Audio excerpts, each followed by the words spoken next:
আজকে হচ্ছে আমরা এলাস্টিসার্চের ডেফিনেশন এবং কিবানার ডেফিনেশন নিয়ে কথা বলবো। তো বেসিক্যালি এলাস্টিসার্চ কি?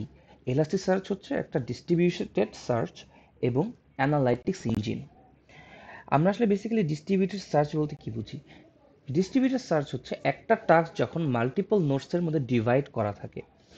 লাইক এলাস্টিসার্চ যেটা করে, এলাস্টিসার্চ হচ্ছে ওর একটা টাস্ক অথবা ডেটা মাল্টিপল নোডসের মধ্যে ডিভাইড করে রাখে এবং সিমলেসলি নোটসের মধ্যে কাজ করে যাতে পারফরম্যান্স এবং রিলায়েবিলিটি বুস্ট হয়।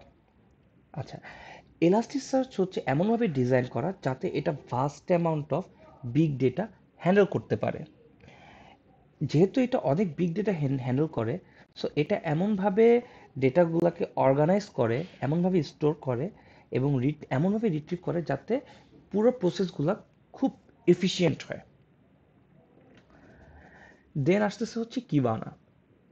কিবানা বেসিক্যালি হচ্ছে একটা ডেটা ভিজুয়ালাইজেশন এবং এক্সপ্লোরেশন টুল।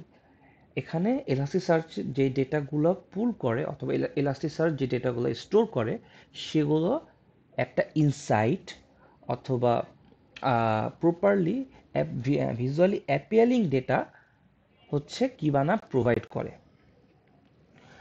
কিবানা এবং এলাস্টিসার্চ হচ্ছে একে অপরকে কমপ্লিমেন্ট করে এবং যেই ডেটাগুলো আমাদের আসলে বোঝা দরকার যে কিভাবে কাজ হচ্ছে অথবা কি ধরনের রিপোর্ট ইন্ডিকেট করছে, এটা কিবানা প্রপারলি একটা ইনসাইট দেয় আমাদেরকে।